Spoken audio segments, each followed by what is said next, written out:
નમસ્કાર, હું રાજ.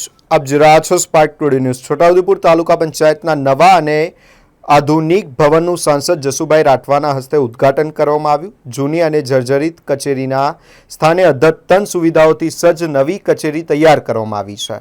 ઉદ્ઘાટન પ્રસંગે ધારાસભ્ય રાજેન્દ્રસિંહ રાઠવા, જિલ્લા પંચાયત પ્રમુખ ઉપેન્દ્રભાઈ રાઠવા સહિત રાજકીય આગેવાનો અને અધિકારીઓ ઉપસ્થિત રહ્યા હતા. નવી કચેરી શરૂ થતાં સ્થાનિકોમાં આનંદની લાગણી જોવા મળી હતી. વિકાસને વધુ વેગવંતુ બનાવવા માટે ગુજરાત સરકાર દ્વારા 2 કરોડ અને 99 લાખના ખર્ચે છોટાઉદેપુર તાલુકા પંચાયતના નવીન ભવનનું જે આજે લોકાર્પણ થઈ રહ્યું છે, ત્યારે હું છોટાઉદેપુર તાલુકાની તમામ નાગરિકોને ખૂબ ખૂબ શુભેચ્છા પાઠવું છું. છોટાઉદેપુર તાલુકા પંચાયત ભવનના નવા મકાનનું લોકાર્પણ આજરોજ સાંસદ શ્રી જસુભાઈ રાઠવા ના વરદ હસ્તે અને ધારાસભ્ય શ્રી રાજેન્દ્રસિંહ રાઠવાજીની વિશેષ ઉપસ્થિતિમાં પૂર્વ સાંસદ નારણભાઈ અને સાથી મિત્રોની ઉપસ્થિતિમાં કરવામાં આવ્યું.